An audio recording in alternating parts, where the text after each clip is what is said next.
Арбаңыздар ардактуу угармандар, Спутник Кыргызстан радиосунда Туяк программасы, микрофондо мен Шабдан Абылгазы Биз адаттагыдай эле кыргыз элинин каймак болгон залкарлардын, өлкөнүн коомдук жана саясий турмушунда таасирдүү орун ээлеген инсандардын өмүр таржымалына сарасип салууну улантабыз. Бүгүн ага адаттагыдай эле залкарлардын жакын адамдары, тууган туушкандары, урпактары жана мураскерлери жардам бермекчи. Бүгүн биз программанын алкагында 3-чакырылыштын депутаты, саясий ишмер Жыргалбек Сурабалдиевдин өмүрү жана саясий ишмердүүлүгү тууралуу кеп кылабыз. Ал үчүн бизде конокту залкар инсандын кызы, 6-чакырылыштын депутаты Эльвира Сурабалдиева. Саламатсызбы? Саламатчылык. Алгач сизге убакытта бизге маек курууга макулдугуңузду бергениңиз үчүн ыраазычылык билдиребиз. Анан Жыргалбек Сурабалдиевдин балалыгы, өмүр таржымалы, деги эле ушул саясатка келип калган жолун толугу менен баяндап бербейсизби?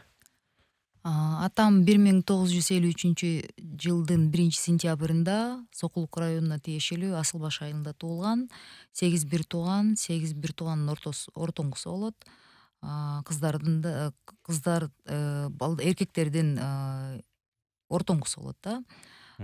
Кичине кезинен эле кийин мен айылга барганда азыр деле эми улгайып калган чоң ата, чоң апаларды көргөндө баардыгы эле айтып калат. Кичине кезинен баштап Жыргалтоо деп ошол атап жүрүшчү деп. Эмнеге десем, ушунчалык мындай эмгекчил, өзүнүн короосун отоп бүткөндө эле чуркап барып туруп кошуна апаларга, аталарга жардам берген. Абдан эмгекчил болчу. Кара жумуштан тартынчу эмес.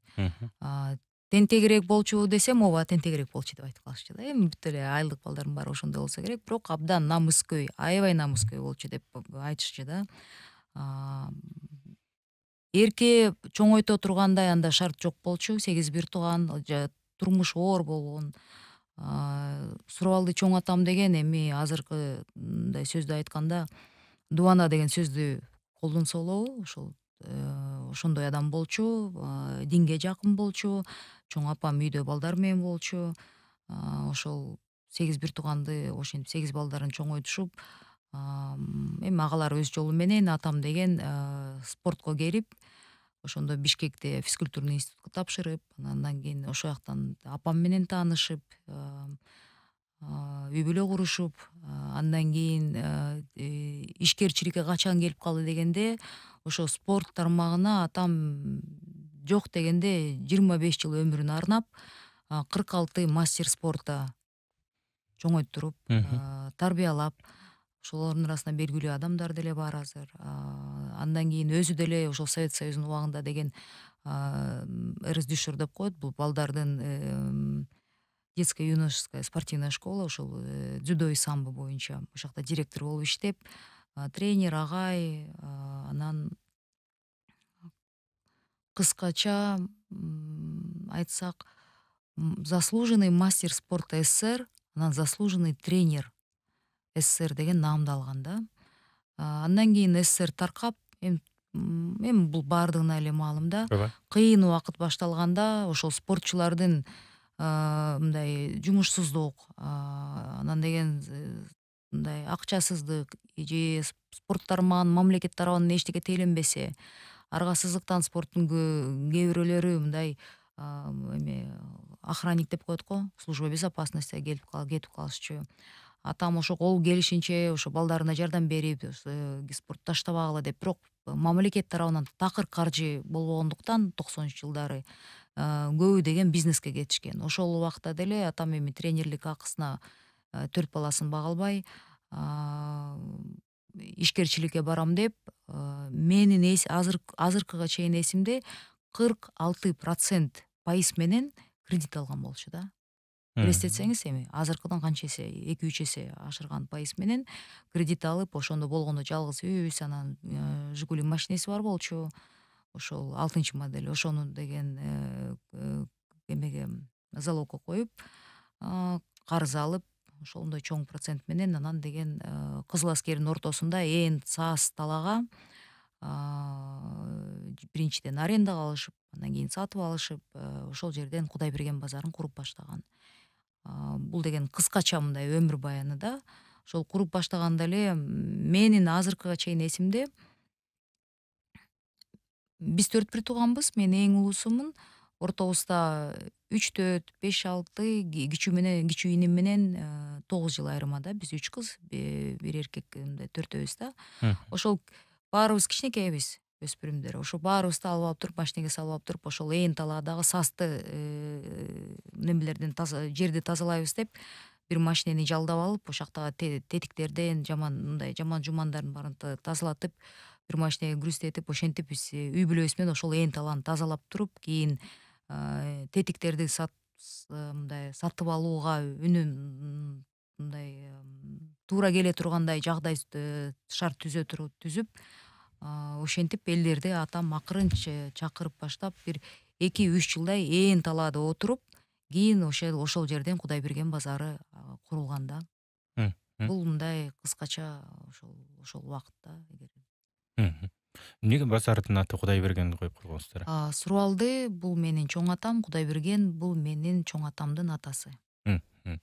Абдан жакшы. Анан кыргызда баягы сөз бар, теги болбой эл болбойт деп, эр болбойт депчи. Ушул аталарыңыз тууралуу дагы уга кетсем окшойт да. Э, Кандай кишилер болгон? Кыргызда баягы бири-бирин эметип турат деп коет эмеспи? Кан берилип, ошондон улам ушундай спортчу, ушундай тайманбас деген нерселер аталардан келгенби же тайкелерденби же каягынан? Мен ойлойм, аталардан чоң аталарым жөнүндө айтып кеткенде, атам айтып калчу, абдан мындай балбан, күчтүү, анан бирок деген калыс мүнөз адамдар болчу деп айтып кетчү да.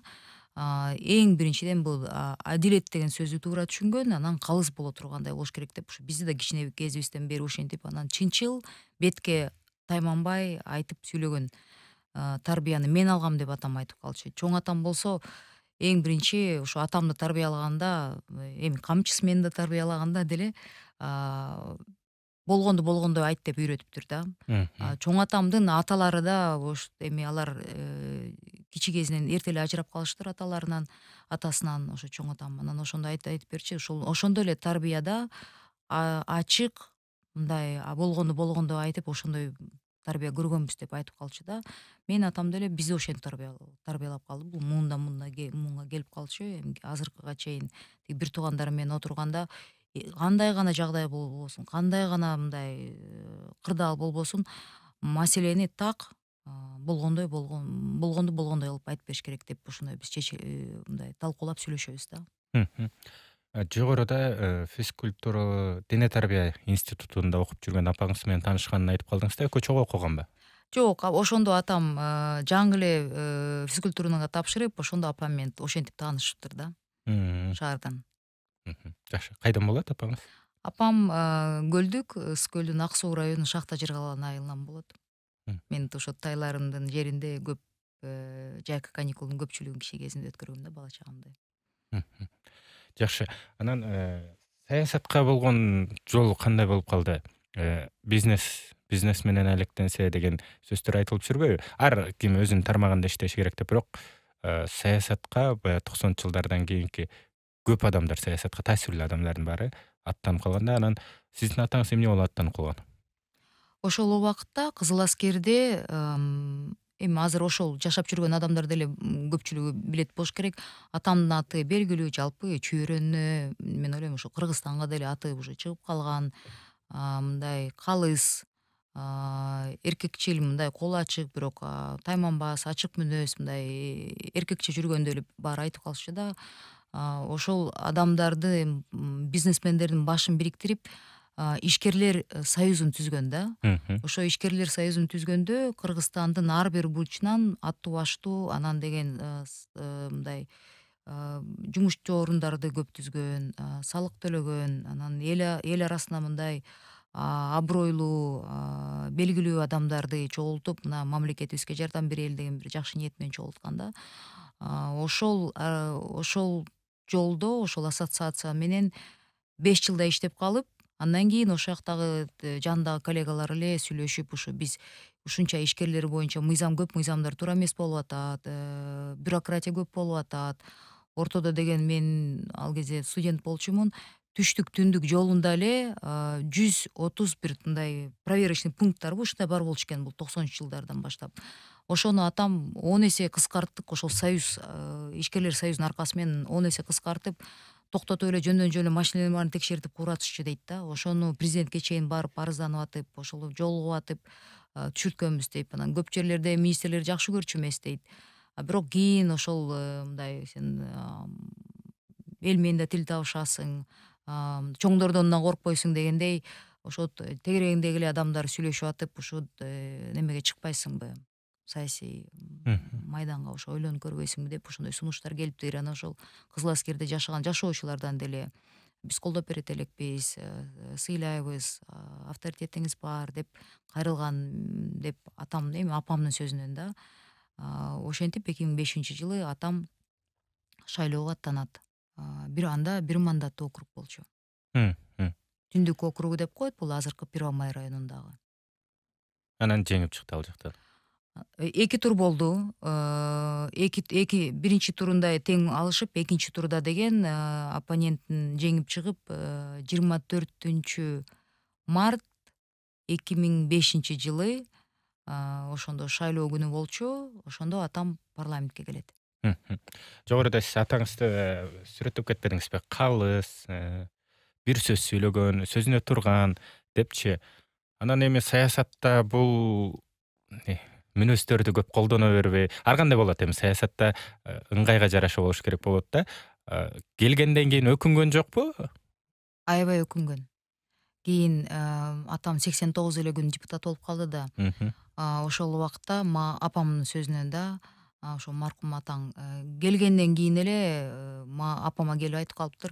Камералар, телевизор күйсө эле, ошондо камералар, журналисттер турганда деген элим жерим деп кыйкырып, бирок деген камера өчкөндөн кийин квартира, машина талашат экен, булар баардыгынын эле колунда бар эмеспи?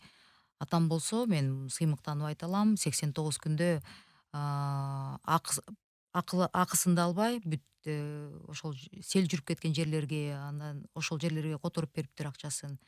Жада калса ручка, килемден, мындай калемден бери эчтекесин бюджеттен албай, бүт мен бизнесмендим, мен колумда бар деп бүт өз чөнтөгүнөн каржылаптыр. Буну мен атамдан эмес, буну мен кийин каза болгондон кийин кол алдында иштеген балдардан, жардамчысынан угуп калдым да.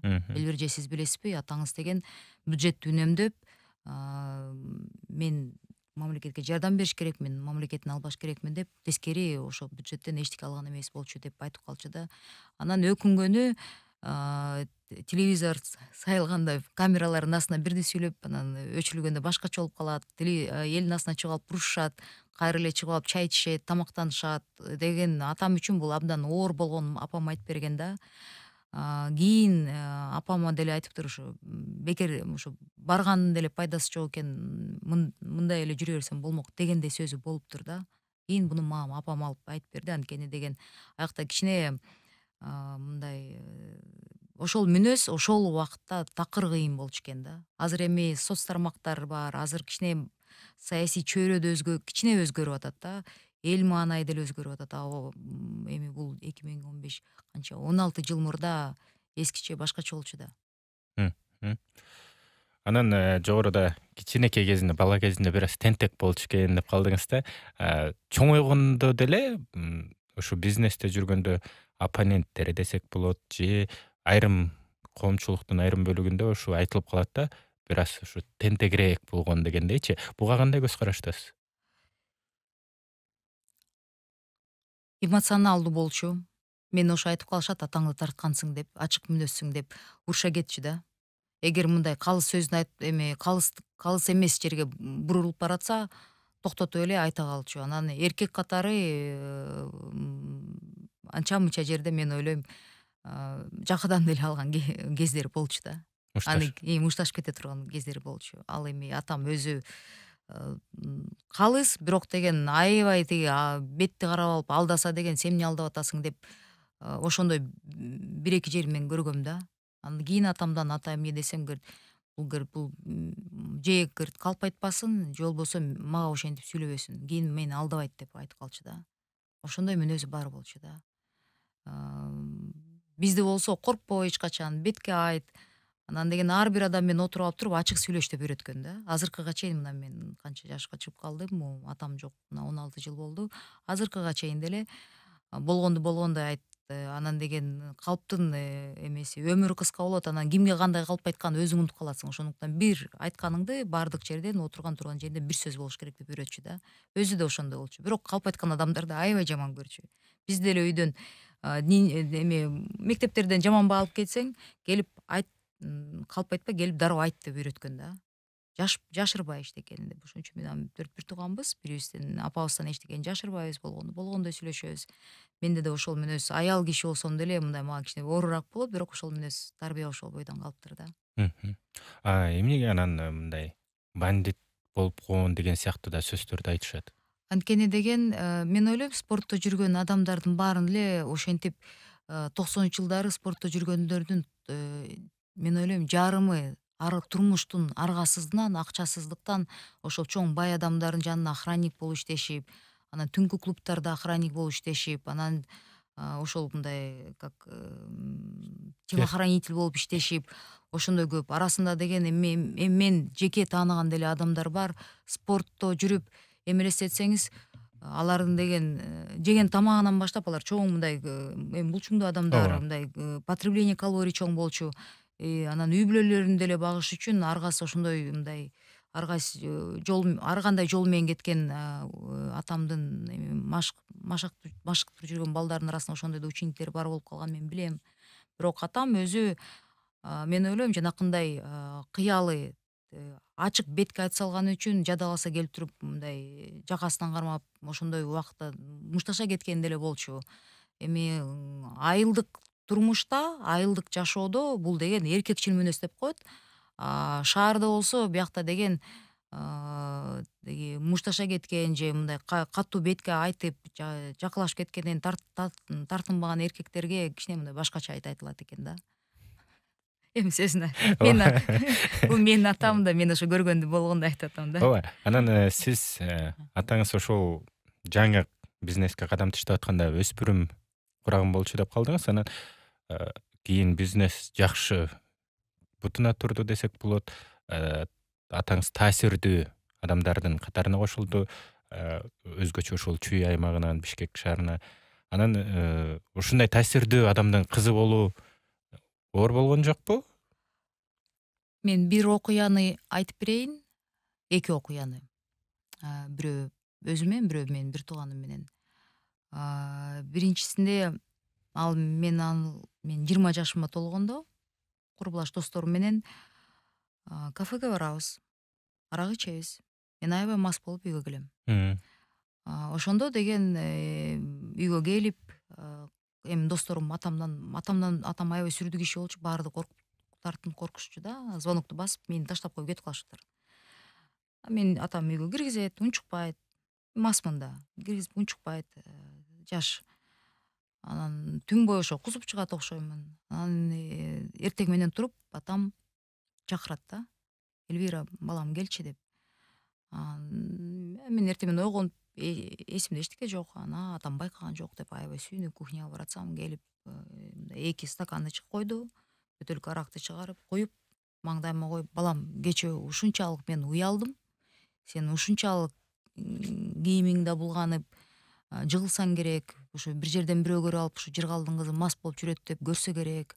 Мен ушунчалык сен билесиң мен кантип жүрүш турушумду. Атам өмүрү иччи эмес, арак ичпейт. Тамеки да тартчу эмес, арак да иччи эмес да. Анан ошентип мени сырттан ушинтип байкуш болгондон көрө, андан көрө кел мен сага уруксат берем үйдөн, аракты алып берем, мен маңдайыма отуруп алып ич деп айткан да. Ошол убакыттан бери 20 жылдан ашты. Азыркыга чейин бир жерде отурсак мен ичпейм мисалы. Азыркыга чейин арактын житин көргөнү ушунчалык бир же психологиялык неме болду, мен үчүн стресс болду. Кускум келип кадимкидей жаман болом да. Бирок ошондо атамдан тизелеп кечирим сурагам да. Аябай ыйлап, атай кечирип коюңуз, өмүрү оозума аракты да албайм, ичпейм, мындай урушкан жок, бизге кол көтөрчү эмес, бирок мындай тренер болчу да, психолог. Ушунчалык ошол бир 2-3 мүнөттүк сөзүнөн эле мени мындай жеңип койду да. Андан кийин мына бир биздин үй бүлөдө деген эми апабыз Куран окуйт, бир туугандарым эч ким үйдө арак ичип тиги тамеки тартпайт. Ошондой тарбия да. Мен 20 жыл өтсө деле мен ошого таң калам. Бир 2-3 сөз менен эле мындай 20 жаштагы мени тарбиялап койгон да. Бул Кыйла таасирдүү окуя. бул бир мисал. Экинчи мисал менден кийинки сиңдим бир жолу машине катуу айдап баратып, анан гаишник токтотот экен. Гаишник токтотсо тиги ал эми ал сиңдим эркирээк болчу да. Токтотсо деген мен атама чалам деп атасына чалыптыр. Атам ошол телефонду гаишникке бер дептир да. Гаишникке бериптир, айтыптыр. Мени бузду десе тиги ооба байке атам таанычу да, ал көп адамдарды машыктырып жүргөн. Анан ооба бузду десе машинени штраф стоянкадан алып туруп 1 ай бербе деп айтыптыр. Ошол 1 ай сиңдим машинесиз жүргөндө кийин үйгө келгенде атам айтыптыр. Мен элдин баарын акыл үйрөтөм, элдин баарына мындай үлгү болуп жүрүп, өз балдарым бузса анда мен деген эмнеде өз үйүмдү башкара албаган эркек болсом мен анда кандаймын деп. Ошондон кийин мен билем сиңдим бузмак тургай таптакыр мындай неметип калган да. Экинчи ата кечирип коюңуз, экинчи эч качан мынтип сизге чалбайм, экинчи мындай уят кылбайм деп. Бизди аябай катуу тарбиялаган да. Ошо тарбиянын күчтүгүн ушул эки мисал менин жеке үй бүлөбүздөгү бир чоң мындай неме да, түшүндүрө турган көргөзмө да. Абдан таасирлүү окуялар экен. Анан үйдө эми сиз бала кезде көп түшүнбөсөңүз керек ал жагдайларды. Чоңойгондо баа берип, баалап калсаңыз керек. Үйдө жубай катары, ата катары, эми албетте ар бир ата эле жакшы, баарыбызга сүйкүмдүү да. Анан бирок ошентсе дагы сабак бере турган, бүгүнкү күнгө салыштырып айтканда үлгүлүү жактары, жубай катары, ата катары кандай кишилер? Чет өлкөгө 2000 жылы мен улуттук университетти аяктап, андан кийин Улуу Британияга чет өлкөгө кеткем. Ага чейин 1 жыл тышкы иштер министрлигине стажер болуп иштеп, анан деген 1 жыл иштеп, 9 ай иштегенден кийин аякта мындай да иштеп келе бекер иштейсиң да, стажер болуп иштеп келгенден кийин ошо мен жумушка алат десем, менин ордума ал кездеги парламенттин төрагасынын баласы отуруп калып, анда мен аябай таарынып чет өлкөгө кетип калам да. Ошондо деген чет өлкөгө кетип, ал жерден окуп, окуумду аяктап, кайра бияка келгенден кийин кайра кетем деп калганда, мен билем атам отургузуп алып айткан да. Эми ушундай мыкты билим алган кыз уулдардын баары кете берсе, мамлекетке ким иштейт, ким өнүктүрөт деп. Ушунчалык бизге патриоттук сезимди мындай кичи кезибизден баштап аябай сиңдирген да. Ошол Асыл Сокулук жолунда, Бишкек Кара Балта жолу азыр. Ошо Сокулукка кетип бараткан жолдо Асыл Баш айылына бурула турган жеринде неме болчу, аялдама болчу да. Ошо атам машина айдап баратат. Мен астта отурам. Улуу кызым.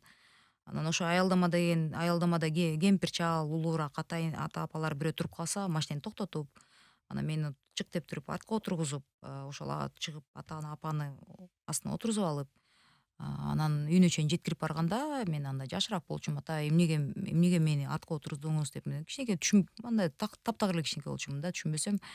Ошол үйүнө чейин жеткирип, анан тиги аталар апалар жыргалтуу тиги тыйын төлөп берейин бензинге десе, жок, могу тетиги артта отурган балама бата берип койгула дечү да. Ошо кичине кезимен бери эле ошол эсимде да. Бата эле сурачу да. Бирөөгө жардам берсе, жок, кийин менин балдарыма жардам бергиле, же болбосо бата берип койгула деп. Анан атам ошону аябай көп түшүндүрчү да, элдин батасы. Тиги заман оомалуу төкмөлүү болот. Турмушта бүгүн бар, эртең жок болот, бирок деген сөзсүз адамдын көңүлүн анан батасын алыш керек деп ошондой бир тарбия алганбыз да. Кандай ата болгон? Сөзсүз түрдө мен ойлойм, менин апам үчүн кыйыныраак болгон, анткени атамдын мүнөзү катуу болчу да. Бирок туугандары менен деле мындай кыска тар чөйрөдө күлүп жылмайчу, бирок сырттан деген мындай аябай сүрдүү болчу да. Үйгө келгенде биз 3 кызбыз, бирөөбүз пальтосун алабыз, бирөөбүз тапочкесин алабыз, бирөөбүз чай чуркап коебуз. Үйгө келгенде эле тиги биз тамашалап калчубуз. Наш папа Мишка депчи, добрый болуп калат деп. Сыртта жүргөндөр эле мамама көп тамашалашчу экен, сени тиги сабабайбы депчи. аябай мындай кабак ачылбайт, мындай аябай сүрдөй жүрөт деп. Мамам күлүп калчу, ооба 5-күнү камчысы силинип турат, уксабайт депчи. А так эми мен абдан ыраазымын да. Ушул ар бир армиядай бизди тарбия бергенине мен ойлойм, армиядай эле кылып кадимгидей тарбиялаганына, кийин атамдын көзү жок болгондо ошонун баарынын пайдасын ар бир сөзүн эстеп, жашыраак кезимде таарынчумун, катуураак тарбия көрүп калдык да. Эмнеге тиги уруксат жок, буга уруксат жок, 40 кызга 40 жерден тыюу эмес, бизге тиги Жыргалдын балдарында 100 жерден тыюу эле болуп калчу деп айта берчүмүн да. Папа, почему нельзя деп. Анан кийин атамдын көзү жок болгондо ошо жашыбыздан мен мисалы 11 жашыман баштап тиги жардам берчүмүн. Анда апамдын дүкөнү бар болчу, ошол жактан тиги Ош базарына алып закуп кылдыртып, ошол жактан дүкөнгө иштетип турса, элдин баары жайында көлгө барып эс алып атса, эми менин курбуларым шаарды чоңойгом да. Все они отдыхают, папа в лагере, почему я не могу деп шаарда чоңоюп, атам болсо жасаганың мен үчүн, үйрөнгөнүң өзүң үчүн деп кийин тиги ар бир тыйындын баркын үйрөтүп, анан деген мындай жөндөмдүүлүккө, турмушта ар кандай болот, сен баардык нерсеге даяр болуш керексиң деп ошондой бир эме мындай тарбиялаган. Эми мен ыраазымын да. Азыр туура түшүнүп атам, бул балдарды деген эркелетпей, колуңда барбы жокпу эркелетпей кара жумушка да көндүрүш керек экен. Анан ар кандай окуяларга мындай моралдык жактан эме адаптация деген сөз жакшы бар, даяр болуш керек экен да. Кыргызда дагы бир жакшы сөз бар эмеспи? Ата баркы менен кыз өтөт дегенчи. Ушу атаңыздын таасири менен кандайдыр бир жеңилдиктерди алган учурларыңыз болдубу? Ушу саясий карьераңызда деле маселен. Ооба. 2015-жылы анда мен мен деле көп адам соц тармактарда мүмкүн активдүү болчумун, бирок мен деле көп адам таанычу эмес да. Ошол парламентке барам деп калганда атамдын кичимекенинен Сокулук районунан парламентке аттанып калгам партия менен. Ошондо айылдарды кыдырып атканда мен ушунчалык элге ыраазымын. Бул атам көзү жоктугуна 10 жыл болсо деле Жыргалдын кызы атаңды сыйлайбыз элеси деп абдан көп улуу инсандар, улуу белгилүү адамдар, атамды таанып калгандар, тең туштары же андан кичүүрөөк болобу, ошол байке эжелер колдоп беришкен да, Жыргалдын кызы деп. Мен ойлойм, саясатка мен ошо мындай биринчи кадамдарды шилтеп ошол жолумду баштап жатканда, ошо шайлоого добуштарды алып жатканда ушул адамдар маркум атамдын аброю менен, маркум атамдын аты менен мен ошо парламентке келдим деп ойлойм да. Мгм. Өзү ушундай киши болсо кызын жакшы эле тарбияласа керек деп үмүт артышып, э? Мүмкүн ошондой болгон. Анан ушул студияда деле Туяк программасынын алкагында көптөгөн интервьюларда залкар инсандардан, шоу бизнестен болобу, маданият тармагынан болобу, саясаттан алып кала турган болсом, өзүнүн баскан жолу менен кыздарын, балдарын басышын каалабайт да. Сиздин атаңыз кандай көз карашта эле бул багытта? Мен ойлойм, ал мени атам эми өзү физкультурныйды бүтүп, бирок деген мени 4 баласын сөзсүз түрдө жогорку билимдүү болуш керек деп айтчу. Мени сөзсүз түрдө чөт өлкөгө мен биринчи барам деп чыкканда эле колдоп берген да. Барып окуу, билим алыш керек, бир нече тил билиш керек, жөндөмдүү болчумун деп мындай ишенчү да. Аябай сыймыктанчу ошо Улуу Британияда окуп жүргөндө досторуна баарына мына мен ушул туң кызым деп аябай мен билем да, ошо сыймыктанып, жада калса кээ бир жерлерине мактанып деле кетчү, мына менин балам окуп атат деп. Мындай өзү жетишпеген нерселерге ушу балдарым жетсин деп.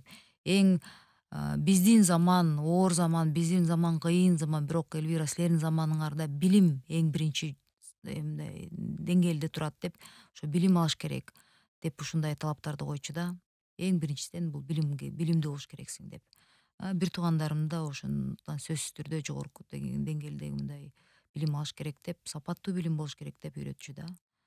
Анан мен эми атам казы болуп калып, аргасыз мен келип атамдын ишмердүүлүк жолуна туруп калдым да. Өзүмдө болсо мен ошо Улуу Британияда окуп жүргөндө анан ойлочумун да, ошол жакта окуп анан келип эл аралык проекттерде иштейм депчи, же мамлекеттик кызматта иштейм деп, бирок ошондой турмуш болуп бизнеске аралашам деп ойлогон эмесмин да. Бирок турмуш ошондой болуп калды. 2005 жылдын 10-июнунда атам атылып кетип, ага чейин бир 2 күн калганда мен ошол иним чет өлкөдө окуп калып, мен ошону көрөм деп барып, ошол жерден мен чалганда атам уже маанай мындай пас болуп, настроенияси жок болуп, балам кел, мен эми депутат болдум, депутат мен эми ишмердүүлүк менен бизнес менен аралаша албайм, келип ошол ишти сен иштет, сен калыссың, бир туугандарыңды карайсың, апаңды карайсың деп мындай кызыктуу болуп калды да, коштошуп аткансып ошондой болуп калды да. Мен ыйлап жүрүп атайм эмне болду, бирөө таарынтыбы сизди, эмне болду десем эле жок жок балам, качан келесиң деп сурап калды да. Ошондон кийин 2 күндөн кийин атам ал саат биякта 12:45, 12:50дөй Улуу Британияда эртең мененки саат 6-дай болчу. Ошол жаңылык келип калып, анан шашылыш түрдө ал жерден биз уже койгон күнү келип калдык да. 2005-жыл 24-мартта ушул мандат алып келди деп атпайсызбы? Андан кийинки окуялар башкача бурулуп кеттиби? Ну, Бакиевдер бийликке келгенде бир топ эле адамдарды атышып, бир топ адамдарды жок кылышпады, саясий белгилүү адамдар. Ошолордун эң биринчиси бул Усен Кудайбергенов, билесиз. Андан кийинкиси болуп менин атам болуп калды. Анан бир топ саясатчылар болуп калды. Мен ойлойм, мындай белгилүү, аттуу баштуу, анан мындай элди ээрчите алган адамдардан коркушканбы, ошолорду мындай бири-бирден эле четинен жок кылышты да. Контрреволюциядан коркушкан дейсизби? Мен ойлойм, ошол убакта бийлиги мындай бутуна катуу тура электе бир топ ошо коркушуп, ошол адамдар мүмкүн корксо керек да. Анан ал кезде деле белгилүү инсандар кийин мен сурап калганда мындай кандай кырдаал кандай болчу десем, кырдаал аябай мындай стабилдүү эмес болчу. Ошол атаң болсо чүйдүн мен деген жигити болчу, эркеги деп. Анан бул аркасына эл бар, калың катмар эл бар болчу. Анан деген ошол элди ээрчип кетеби деп коркушуп, ошо атаңды ошондон атып кетишти деп айтышты да. Атаандаш катары көрүп болсо керек, э? Ооба. Түшүнүктүү. Анан достору, туугандары менен кийин, ошол окуялардан кийин катыштар кандай болду? Эми турмуш ошонусу менен кызык экен. Бизди жашообуз атам бар кезде, анан атам жок кезде бөлүнүп калган да. Ошол 10-июнь 2005-жылы атамды атып кеткенде, менин телефонум ошол кезде мен ойлойм мындай жымжырт болуп калды да ошол күндөн баштап. Досторум деле, туугандарыбыз деле бир топ адамдар качып калган, атамдын жакын досу качып калган. Үйүнө чейин барып, мен ал кезде жалдырап жүргөн кезибиз. Үйүнө чейин барганда, чалба, силерди аңдып жүрүшөт, аркаңан ээрчип жүрөт, келбе бизге деген адамдар болду. Туугандардын арасынан мен анда да чыгып алып, атамды үс жактан атып салышты деп пресс-конференция бергем. Ону да атып кетсе 14-июнда ошол массалык маалымат каражаттарын чогултуп ошентип пресс-конференция берип айткандан кийин атамдын туугандары да келип айтышкан, сен эмне мынтип айттың, эми мүмкүн бизге бунун тескери таасири тиет деп алар да ачууланышты. Ар кандай кырдаал ар кандай болду да, эми реакция ар кандай болду да. Бирок мен бүгүнкү күндө ушунчалык атамдын, апамдын тарбиясына ыраазымын, анан Кудайга ыраазымын. Анткени мына азыркы убакта болгон турмушка атамдан кийин мага сен бирөөгө карызсыңбы деген суроо берсе, биздин үй бүлөсүнө эч кимдин астына карызыбыз жок. Ошол убакыт бизди бышыртты, чыңалтты. Иним 18-ге толуу элек болчу, сиңдилерим да кичүү болчу. Алар баары эртерээк мындай чоңоюшту.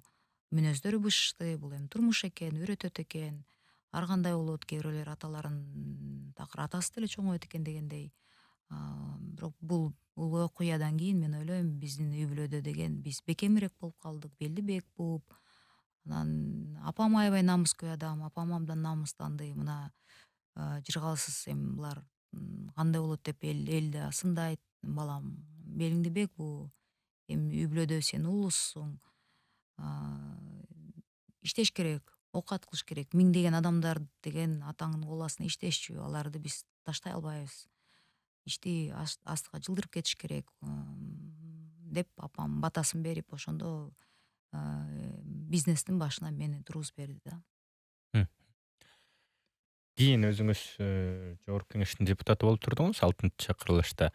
Анан ал жакта деле баягы коомчулукта айтылып жүргөн баягылар деген сөз бар да. Эми 2090 жылдан бери эле саясатта жүргөндөр бар да. Алардын арасында ушу атаңыз менен каршы чыккандар да сөзсүз болсо керек да. Анткени баары кетип калган жок да эми Ооба. революциялардан кийин. Алар менен иштеши оор болгон жокпу? Бул жерде мен апамдын даанышмандыгын айтып кетиш керекмин да.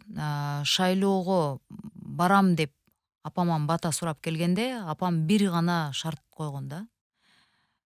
Парламенттин босогосун аттагандан кийин сага жеке сен турмушуңда болгон душмандарды кечесиң депчи. Ким менен анткени 10 жылда ишкерликте жүрүп, бир топ мамлекеттик кызматкерлер менен оокат талашып урушканбыз. Бир топ адамдар бизден оокат талашабыз деген бир топ ызычуулар болгон. 54 сот процессине катышып чыктык. Кыйын убакыт болду.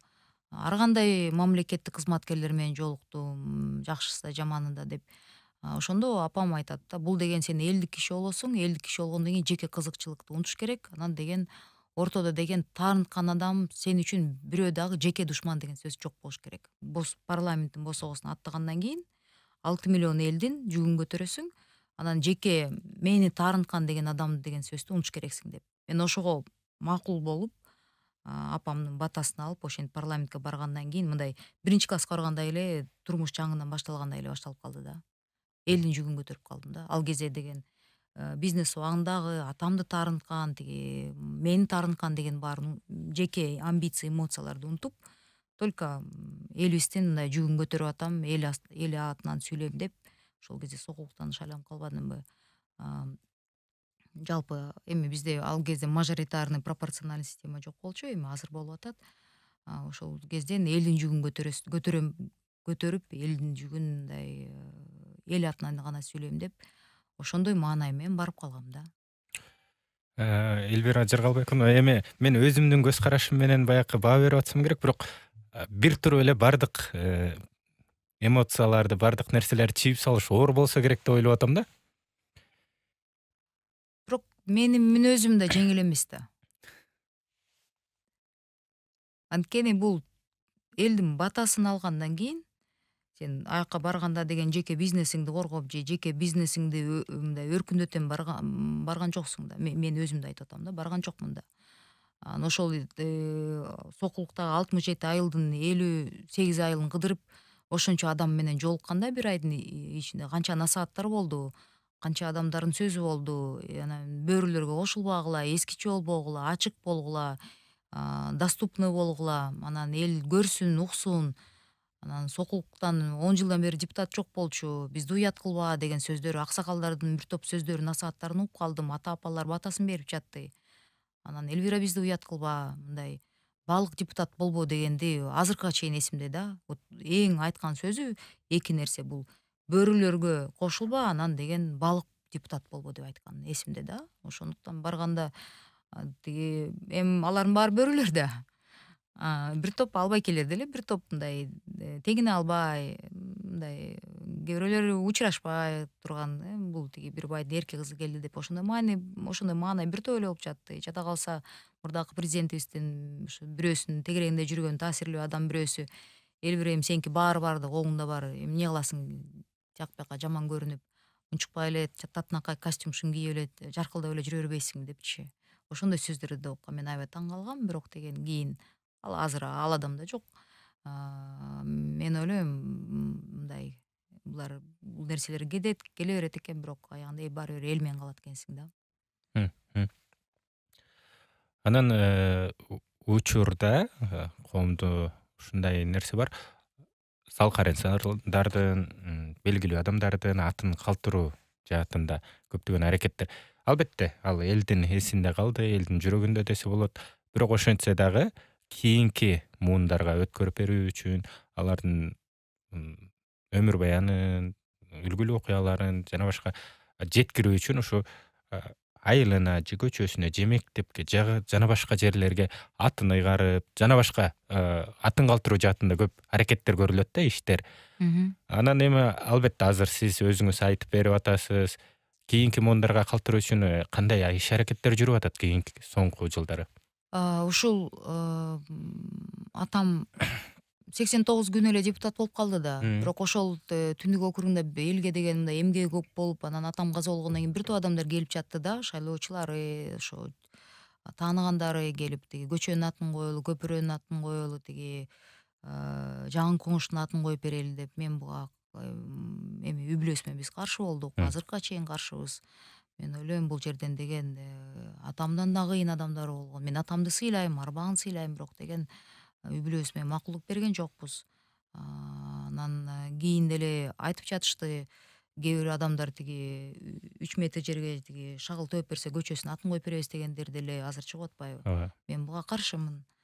Мен ойлойм тарых эле баалайт, элдин жүрөгүндө калса калат. Мүмкүн кийин мындай бир фонд бирдеме атап, бир тууган эми жалгыз иним бар, ошол койбосо эле башкача мындай көчөлөрдү, айылдарды атагандай материалдык жардамга мындай эме сатып алуу, мындай сатып алуудай көрүнөт да мен үчүнчү. Ойлойм бул туура эмес болуш керек деп. Анан апамдан бир барып сурагам, апа ушундай келип атышат, кандай дейсиз дегенде, апам айтып калды, сенин атаң ошол менин ысымымда көчө же бир нерсе аталсын дегенге мен ойлойм каршы болмок. Рахматыңды айтып кой, бирок баш тартым деп эле ачык эле айта бер деп. Атам буга макул болмок эмес деп. Ар бир адамдын кыял, максат, тилектери болот да. Кандай жашоо жашап атпасын, кандай убакыт болуп атпасын, бирок алардын жеткенине жетет, жетпегенине эми жетпей калган учур болот да. Анан сиз кандай ойлойсуз? Атаңыздын ишке ашпай калган кыял, тилек, максаттары бар болду деп ойлойсузбу? Атам жөнөкөй айылдык бала болуп чоңойгон. Абдан оор жетишпегендик балалык болгон, жаштыгы болгон. Апам экөө баш кошкондо абдан кыйын заманда жашашкан. Атам кийин айтып калчу, ушу автовокзалда түнөп, үйүбүз жок. Анан энең менен баш кошкондо деген шаарда квартира издеп, анда деген кыргыздарга оңой менен квартира эч ким берчү эмес экен. Ошолорду эстеп, андан кийин квартиралуу болгондо деле ошо балалуу болуп эртең менен күндүз студент болуп окуп жүрүп, түнчүндө вагондорду разгружать этип иштечү. Андан кийин келип алып таксовать этчү экен деп кийин ошо айтып калчу, машине жалдап же болбосо тиги эмелерди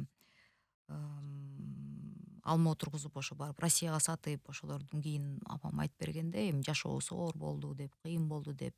Бирок мен ойлойм ошондой бала чак кезинен ошондой турмуштан жогорку кеңештин депутаттыгына чейин, анан белгилүү ишмер деген атына жеткен адам, бул адамдын бир топ кыялдары орундалдуу болуш керек деп ойлойм атам үчүн.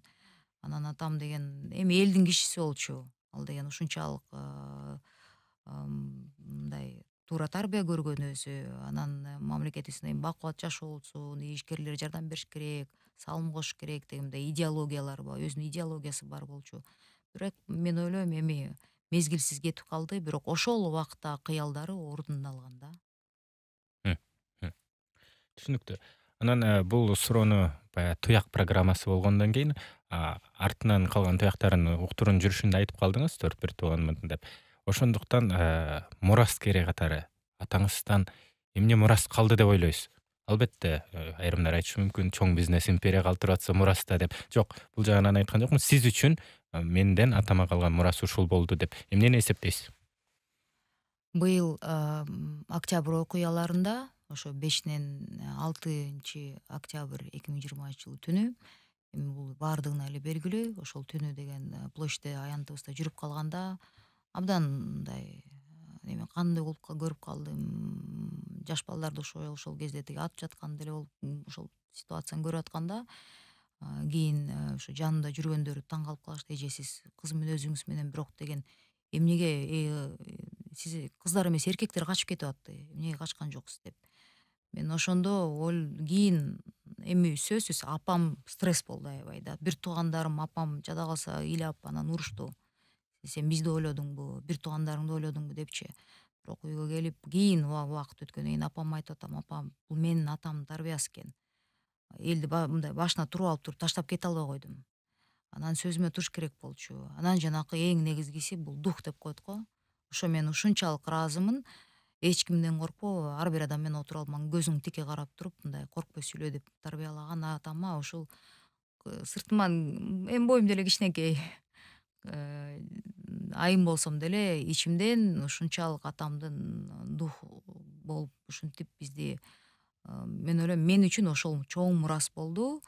Жанакындай тарбиясы, анан жанакындай патриоттук сезимдер менен бизди чоңойткондугу, анан кандай гана кыйынчылык болбосун баш тартпа, коркпо деген деп тарбиясына мен бул баа берем. Материалдык эми атам айтчу да: сени оокатыңды уурдап тоноп кетсе болот депчү. Бирок башыңда болгон тажрыйбаң, билимиңди эч ким ала албайт. Ошон үчүн окуш керексиң.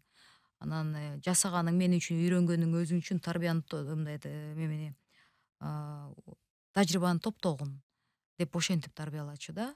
Ошол нерселер үчүн мен атамдын астында арбаганда эки дүйнөдө ыраазымын. Эң негизгиси бул туура берген тарбиясы. Мен үчүн бул чоң мурас, атамдан калган. Ар бир сөзүн азыр эми мынчалык эрте кетип каларын биз ойлоп турубуз да, жаш кетти депчи. Бирок ар бир сөзүн эстеп, отуруп тургандарына мына бир туугандарым менен эскерип отурабыз. Эмне кылып, кандай, эмне кыялданчу, эмне жакшы, эмне жаман деп үйрөтчү, ошонун баарын эскерип, бул биз үчүн эми мурас. Анын баарын мындай көрүп ишке ашырып аткан азыр апам. Ошо менен отуруп алып бөлүшөбүз. Мен үчүн бул, мен ойлойм, бул тарбиясы, анан мындай жанагы моралдык духу да. Ошону балдарына биз ошол мураскер деген, билбейм, бул туура сөз болобу. Мен ошол адамдын кызы болуп төрөлүп калганына абдан сыймыктанамын да. Эми уктуруунун жүрүшүндө көп жагдайды кеп кылганыбыз менен ушул апаңыз тууралуу көп сөз кылган жокпуз. Ошол киши тууралуу суроо берейин деп атам. Анткени айтылган сөз бар: ар бир ийгиликтүү эркектин артында чыдамкай, акылдуу, ушундай айым турат депчи. Апаңыз тууралуу бир эки сөз айта кетпейсизби? Апам атамдан 3 жыл кичүү. Быйыл 65 чыгат. Апам мүнөзү абдан токтоо, даанышман, билимдүү, абдан акыл эстүү, анан деген ушунчалык жылуу адам да. Бир сөз менен сурайт го адамдарды, бир сөз менен белгилеп кетсең кайсы сөз колдонот элең? Апамды сүрөттөгөндө жылуу деп айтат элем да. Ушунчалык бир күн апамдын телефонунан укпай калсам, аябай мындай эметип буркан шаркан болгон сүйлөп мындай кечине чалып калам. Апа, маанайым жаман болуп, настроение жок болуп калса, өзү сезгендей чалып калат. Эмне кылып атасың?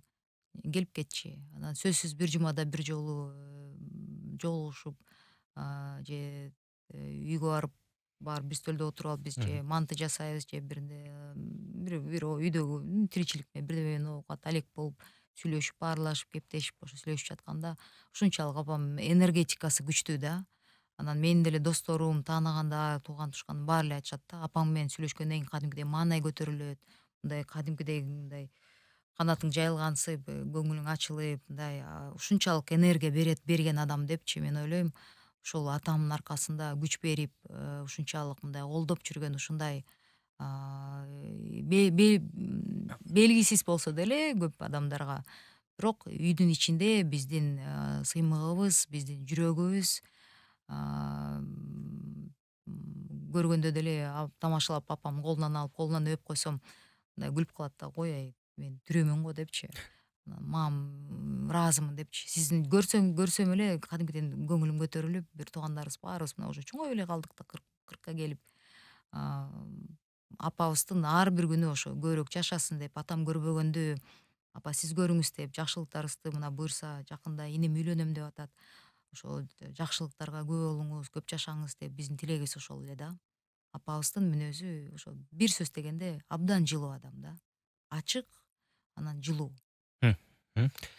Э, Абдан жакшы. Эми баягы программанын алкагында мен болушунча кызыктуу суроолорду, радио угармандарга кызыктуу делген суроолорду берүүгө аракеттендим. Бирок ошентсе дагы бербей калган суроолор болот сөзсүз түрдө. Сиз үчүн айта турган, кошумчалай турган жагдайлар болсо кошуп кетсеңиз, анан программабызды жыйынтыктасак.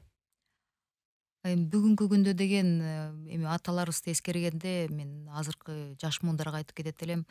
Атаңыз, апаңыз жаныңызда болсо, жаныңыздарда болсо сөзсүз түрдө эми бир жашабаса жашайсызбы, жашабайсызбы, жок дегенде бир күндө чалып туруш керек. Мен абдан атамдын жоктугуна ушунчалык кейим да, көп нерселерди мындай күбө болбой калды биздин жетишкендигибизди.